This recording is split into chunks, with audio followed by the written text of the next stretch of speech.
Barbara Ammahlia Schaefer-Berdner. You're here again. This one's going to be fast, though. Can you tell us uh, the story about the little soul and the sun death experience? Yes. Okay. So what? So when I had a death experience, hit my head at my first dog sled race ever, and was unconscious, not breathing for about 7 minutes. Okay. So that would be considered dead. All right.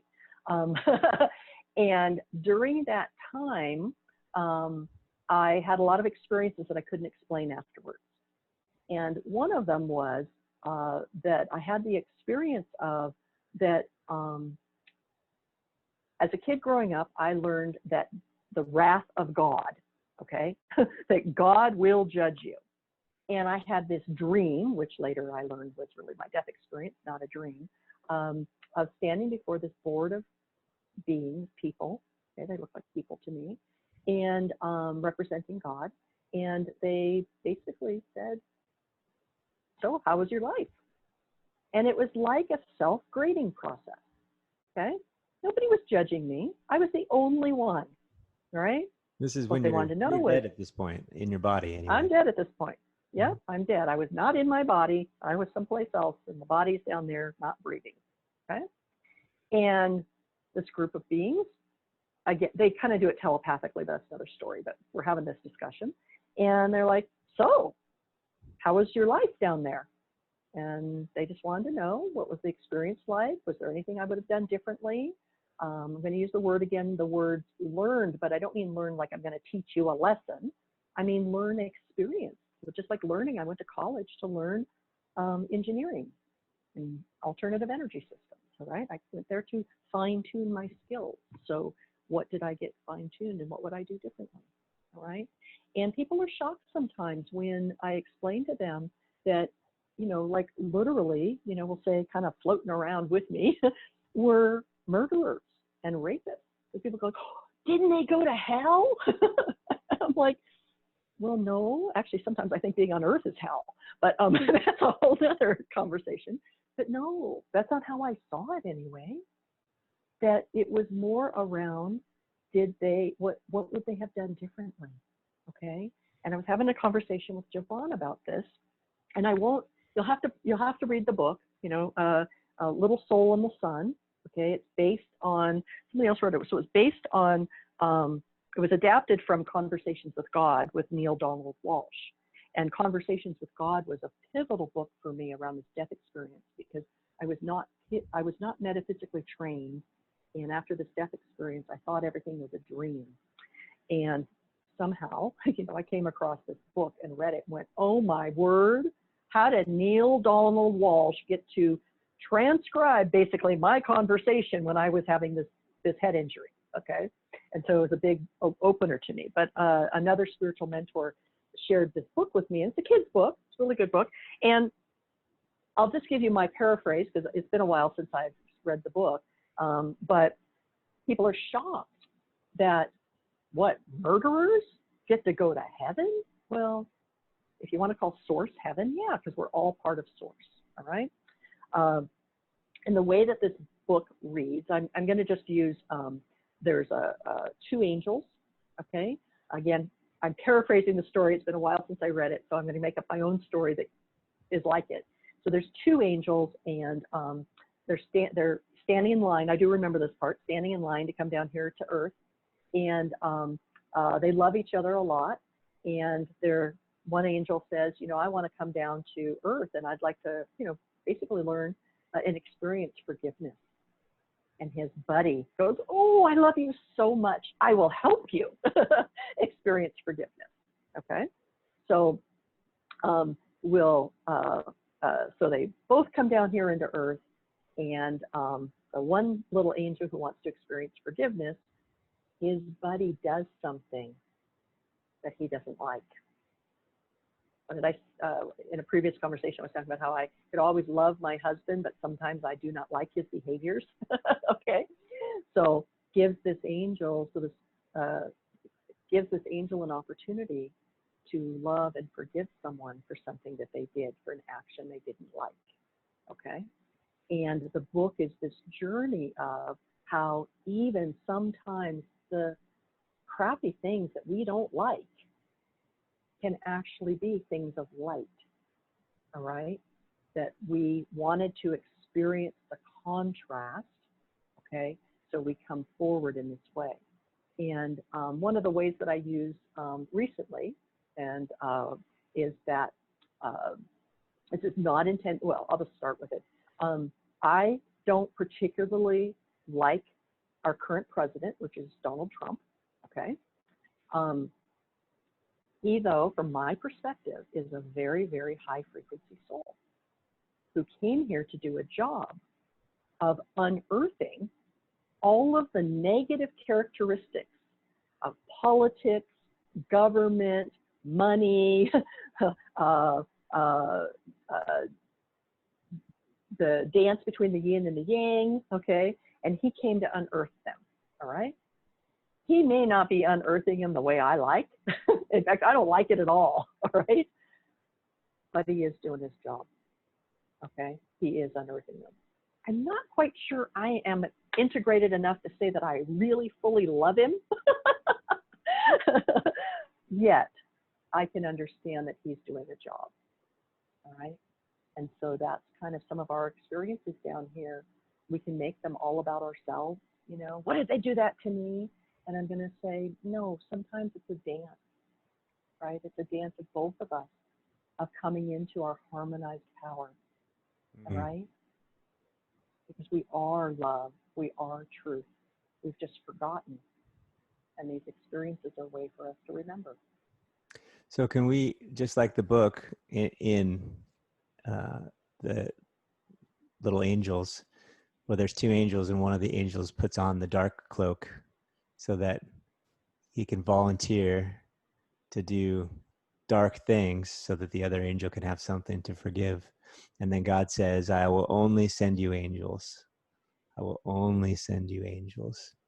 So do you think that all of the dark cloaked situations and dark cloaked people that we run into, are they all angels? Are they all our friends? No. Most of them are, okay? Most of them are. And even some of the really dark energies that I've worked with, a lot of them didn't really mean to be dark. They're just doing, well, so maybe yes. It's like, it's just one of those weird things, okay? Because I do have some experiences of helping people with their connections to some pretty dark, nasty stuff, okay? And whether that be other world, other dimension, this world, you know, all of them. And truly, when I look at it, like even there's a sort of a, we're just going to call it, it's sort of funny, we're going to say a virus, because we're going through this SARS-CoV-2 virus right now here in the world. But there is currently this little bit of an off-world virus, okay, that is infecting our consciousness, we're going to call it, okay? And it is overlapping and correlating to the SARS-CoV-2, but I don't have words to describe how. But we'll just say it's just a virus. Just think of it as a computer virus, okay? It's a programming virus. And when I look at the virus and what it does, oh my word, it is horrible and it is nasty, okay? And even we can say that of the SARS-CoV-2 virus. When you look at it, that virus is horrible and nasty when I look at it energetically, except the virus itself isn't bad. Now, that's terrible to say to someone whose family member just died from this virus, okay? Those are some of the things that can happen, is that these things can be so dangerous that we do die from them. Our loved ones die from them. We go through it. It's horrific, all right? Yet, I don't see it. I see it as more that the virus is trying something out, right? They're trying, you know, from them, let's say this computer virus, that they're trying it out as an experience, as an experiment, but they're not realizing the horrific effect that it's having on us. Okay, so it's bad, you know. Not bad intended necessarily, even though it's causing a lot of harm. Yeah, So not bad intended. how about this? So maybe not everything is our friend. Maybe everything could be good intended, but causing a lot of harm. Uh, but their intention and my engagement are two Yes, different things. yes. Your So engagement. so me engaging with dark forces, or even dark forces from inside of me, right? My own fear response, my own anger, uh, protective measures, my own uh, increased desire for significance and specialness that comes from my ego, wanting to be separate from you and and better than you, or any number of things, right, that are pride driven. What the from the book, the one dark angel said, I'm going to put on the dark cloak, but you have to promise to remind me who I am. Will you promise? Because I will forget. Giving you this gift, I'm going to forget. I need you to promise to remember, to remind me who I am. Is that applied to our life? Yes. And that's applied through both, we're going to say, our own um, our own within ourselves, okay? Within ourselves, can you truly love all of you, Hmm. okay? So just And when me we can, loving me and all the judgments that I have about me. yes, all right? And in my case, I know that there's a piece of me that I'm not loving when I'm judging how somebody else is reacting, okay, or experiencing, right? So for myself, I look at that as a way of, whoa, why did that get me all worked up? Yes, they did do an action that I don't like, and I'm going to let them know it, okay? But was my anger kind of about the action, was it like a little over the top? And if it's a little over the top for the situation, then I start to look inside and go, what parts of me am I not loving for myself? So it's through the love for ourselves. I mean, I think it's one of the things that's been reflected back to me is that that people have shared with me that they feel very loving and loved in my presence. All right. And I attributed that to I I am human, pretty much love all parts of myself. All right. And even when I make a mistake, or even when I go, oh crap, I wouldn't have done that again, I can still love myself for it. All Mm. right. I can not like it. I can choose not to do it again. I can, all of those pieces. But I call that authenticity. I'm fairly authentic with owning my crap. Like, pretty authentic about, yeah, well, got a little judgment going on about that one. Okay. So I'm like, okay, I'm watching it over there, and I know that's not who I really am, but it's how I'm experiencing and expressing. So I'm not sure that I really answered your question, but it's our love